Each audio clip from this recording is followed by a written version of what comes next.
ಯಜಮಾನ್ರೆ ಏನು ರೋಡ್ ಹಿಂಗಿದೆಯಲ್ಲ? ಏನು ಮಾಡ್ತೀರಿ, ಎಲ್ಲ ಸರ್ಕಾರ ಹಿಂಗೆ ಎಷ್ಟೆಲ್ಲ ಕುಂತಾರಲ್ಲ. ಹಾಂ, ಅಲ್ಲ ಇದು ರೋಡು ಮೊದಲೊಂದ್ಸರಿ ನಾನೇ ಇದನ್ನ ಸುದ್ದಿ ಮಾಡಿದ್ದೆ. ಅದು ಒಳಗಡೆ UGD ಪೈಪ್ ಊತಿಲ್ಲ ಅವ್ರು ಸರಿಯಾಗಿ. ಭೂಮಿ ಒಳಗೆ ಮಣ್ಣು ಸರಿಯಾಗಿ ಇರ್ದಿಲ್ಲ. ಹಾಂ ಹಾಂ, ಮೇಲೆ ತಾರ ಹಾಕ್ಬಿಟ್ಟು ಜಲ್ಲಿ ಹಾಕ್ಬಿಟ್ಟು ಹೊಂಟಾಗಿದ್ದಾರೆ. ಹೊಂಟೋಗ್ರೆ ಅದೆಲ್ಲ ಊದ್ಕೊಂಡು ಕುಂತಿದೆ. ಹಾಂ ಹಾಂ, ದಬಾಕ್ರಿಂದ ಮನೆ ಕಟ್ತಿದ್ದೀನಿ ಅಲ್ವೇ? ಈಗ ಅದೇ ಲಾರಿ ಇಲ್ಲೇನ ಬಂದು ಇಲ್ಲಿ ನಿಮ್ಮ ಹೋಟ್ಲಲ್ಲಿ ದಬಾಕೊಂಡಿದ್ರೆ ಏನು ಮಾಡ್ತೀರಿ? ಈಗ MM ರೋಡಲ್ಲಿ ಇದೇ ಥರ ಆಗಿ ಏನಾಯಿತು, ಲಾರಿ ದಬಾಕೊಂಡು ಕಬ್ಬಿನ ಲಾರಿ ದಬಾಕೊಂಡು ಸದ್ಯ ಆಟೋದವ್ನಿಗೆ ಏನೂ ಆಗಲಿಲ್ಲ, ಸಾವು ನೋವು. ಇದೇ ಥರ ಸೇಮ್ ಆಗಿತ್ತು.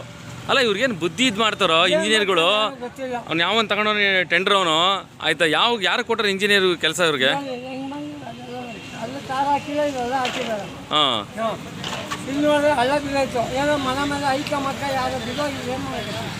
ಇಲ್ಲಿ ನೋಡಿ ಇದು ಹೈವೇ ರೋಡ್, ಇದು ಎಲ್ಲ 12 ವೀಲ್ ನೋಡಿ, 12 ವೀಲ್ ಗಾಡಿಗಳು ಬರುತ್ತೆ ಇಲ್ಲಿ. 12 ವೀಲ್ ಗಾಡಿಗಳು ಬರ್ತದೆ. ಯಾರನ್ನ ಅಲ್ಲಿ ಆ ಕಡೆಯಿಂದ ಬಂದರೆ ಏನು ಮಾಡ್ತಾರೆ? ಇದು ಬನ್ನೂರು ಶ್ರೀರಂಗಪಟ್ಟಣದಲ್ಲಿರುವಂಥದ್ದು ಅರುಂಧತಿ ಕ್ಲಿನಿಕ್ ಎದುರುಗಡೆ. ಇಲ್ಲಿಂದ ಬನ್ನೂರಿಂದ ಏನು SRP ರೋಡಿಂದ ಮಾಕ್ನಳ್ಳಿವರೆಗೂ ಕೂಡ UGD ಆಗಿದೆ. ಎಡಭಾಗದಲ್ಲಿ ಬಲಭಾಗದಲ್ಲಿ ಎಲ್ಲಿ UGD ಮಾಡೋರು ಇವರು, ಇದೇ ಕತೆ. ಎಲ್ಲೋ ಆಗೋದು ಬಿಟ್ಬಿಡೋರೆ. ಯಾರನ್ನ ಗುಂಡಿ ಬಿದ್ದು ಹಾಳಾಗೋದ್ರು ಸರಿನೇ, ನೀರು ಬಿದ್ದ ಗುಂಡಿ ಇದ್ದಾಗ 2 ವೀಲರ್ಗಳು ಬಿದ್ದು ಎಷ್ಟೋ ಜನ ಕೈಕಾಲು ಮುರ್ಕೊಂಡವ್ರು ಅಂತ ಕೂಡ ಹೇಳ್ತಾರೆ ಅಲ್ವಾ ಯಜಮಾನ್ರೆ? ಹಾಂ ಹಾಂ, ಹಾಂ ಹಾಂ, ಹಂಸು ಹಾಕಿಲ್ಲ. ಹಾಂ ಹಾಂ, ಅದು ಇರಲಿ ಸ್ವಾಮಿ, ನೀವು ಹಂಸಕ್ಕೆ ಹೋದ್ರಿ ಅಲ್ಲಿ ಮುಂದೆ ಶಾಲೆ ಇದೆ ನೋಡಿ, ಅಲ್ಲಿ ತೋರಿಸ್ತಾ ಇದ್ದೀನಿ, ಅಲ್ಲಿ ಜೀರೋ ಪಟ್ಟೆ ಹಾಕಿಲ್ಲ ಅವರು. ಆಯ್ತಾ? ಮಕ್ಕಳು ಓಡಾಡೋಕ್ಕೆ ಜೀರೋ ಏನು ರೀ ಮೇಂಟೈನ್ ಮಾಡ್ತೀರಾ ನೀವು? ಹಾಂ, ಅಲ್ಲ ನೀವು ಸಂಬಂಧಪಟ್ಟಂಥ ರೋಡು ರೆಡಿ ಮಾಡೋರು ಅಥವಾ ಸಂಬಂಧಪಟ್ಟಂಥ ಅಧಿಕಾರಿಗಳು ಏನು ಮಾಡ್ತೀರಾ? ಆಯಿತಾ? ಹಿಂಗಾದ್ರೆ ಏನು ಮಾಡ್ತೀರಾ ಯಜಮಾನ್ರೆ? ಅಲ್ಲ ಇಲ್ಲಂತೂ ಪೈಪ್ ಊತಿಲ್ಲ ಬಿಡಿ ಸರಿಯಾಗಿ, ಯಾಕೆ ನಾನೇ ಸುದ್ದಿ ಮಾಡಿದ್ದೆ ಅಲ್ವೇ? ಸುಮ್ಮನೆ ಮಣ್ಣು ಮುಚ್ಚಿಬಿಟ್ರು. ಹಾಂ ಅಷ್ಟೇ. ಹಾಂ ಹಾಂ ಹಾಂ, ಹೌದು. ಅಲ್ಲ ಊದ್ಕೊಳ್ಳಿ, ನಾಳೆ ದಿನ ಕಂಬಕ್ಕೇನೋ ಬಿದ್ದು, ಕಂಬ ಇದ್ರ ಮೇಲೆಲ್ಲ ಬಿದ್ದು ಇಡೀ ಮನೆ ಮೇಲೆ ಬಿದ್ದರೆ ಏನು ಮಾಡ್ತಾರೆ? ನೀವೇ ಕೇಳಬೇಕು ನೋಡಿ. ಮಾಧ್ಯಮದವ್ರು ಉಗಿದ್ರೆ ಸರಿಲ್ಲ ಅಂತಾರೆ, ಜನಗಳೇ ಉಗಿಬೇಕು.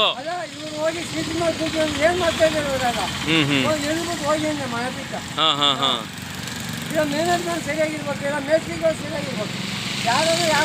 ನೋಡಿ ತಾರು ಏನೋ ಒಂದು 1/4 ಇಂಚು ಇಲ್ಲ ಅದು. ಇವರೆಲ್ಲ ಯಾಕೆ ಮಾಡ್ಬೇಕಿದೆ?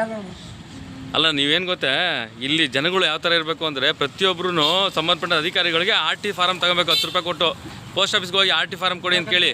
ಅವಾಗ ಬರೀರಿ ನಿಮ್ಗೆ ಯಾರು ತೊಂದರೆ ಕೊಟ್ಟವ್ರೆ ಅಧಿಕಾರಿಗಳಿಗೆ ಇದ್ರ ಬಗ್ಗೆ ಮಾಹಿತಿ ಕೊಡಿ ಅಂತ, ಅವಾಗ ಅವ್ರು ಎಚ್ಚರಿಕೆ ತಗೋತಾರೆ. ಇಲ್ಲ ಅಂದರೆ ಇದೇ ಕತೆ. ಹೌದು. ಆಯ್ತು ಯಜಮಾನ್ರ, ಒಳ್ಳೇದಾಗಲಿ ಅಂತ ನಾವು ಕೇಳೋದು. ಹಾಂ ಹಾಂ, ಅದು ಬಿಟ್ಟು ನಾವೇನು ಕೇಳೋ? ಆಸ್ತಿ ಅಂತಸ್ತು ನಾವು ಕೇಳೋಕ್ಕಾಗೋದಿಲ್ಲ. ಅಲ್ಲ ಅವ್ರು ಕೊಡೋದಿಲ್ಲ ಬಿಡಿ ನಿಮಗೆ, ನಮ್ಗೆ ಕೊಡಕ್ಕೂ ಆಗೋದಿಲ್ಲ ಅವ್ರ ಕೈಲಿ. ಹಾಂ ಅಂತ ರೋಡಲ್ಲೂ ನೀಟಾಗಿದ್ರೆ 4-5 ಜನ ಓಡಾಡಕ್ಕೆ. ಅಲ್ಲ ಈಗ ಆ ಲಾರಿ ನೋಡಿ ಅಲ್ಲಿ ನಿಂತಿದೆ, ಆ ಲಾರಿ ಏನೋ ಕಂಬದ ಮೇಲೆ ಬಿದ್ದು ನೋಡಿ, ಇದೆಲ್ಲ ಮನೆಗಳು ಅಂಗಡಿಗಳ ಮೇಲೆ ಬಿದ್ದಿದ್ರೆ ಯಾರು ಜವಾಬ್ದಾರಿ? ಏನು ಯಜಮಾನ್ರೆ ಇದಕ್ಕೆ ಹೇಳಿ, ಏನು ಹೇಳ್ತೀರಾ ಚಾಮೇಗೌಡ್ರೆ? ಅಲ್ಲ ರೋಡ್ ಹಿಂಗೆ ಇದೆಯಲ್ಲ, ಏನು ಪಾಪ ರೈತರು ನೀವೆಲ್ಲ ಅಷ್ಟು ಹೋರಾಟಗಳು ಮಾಡಿದ್ದೀರಾ? ಗೌರ್ಮೆಂಟು ಅಂತಂದ್ಮೇಲೆ ಸರ್ಕಾರ ಮಾಡಬೇಕು.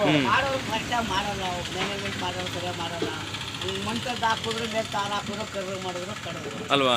ಇಡೀ ಬನ್ನೂರಲ್ಲಿ ಇದೇ ಥರ ಆಗಿರೋದು ನೋಡಿ. ಅಲ್ಲೂ ಅಷ್ಟೇ SBI ಬ್ಯಾಂಕ್ ಹತ್ರ ಇದೇ ಥರ ಬಿದ್ದೋಗಿತ್ತು ಲಾರಿ.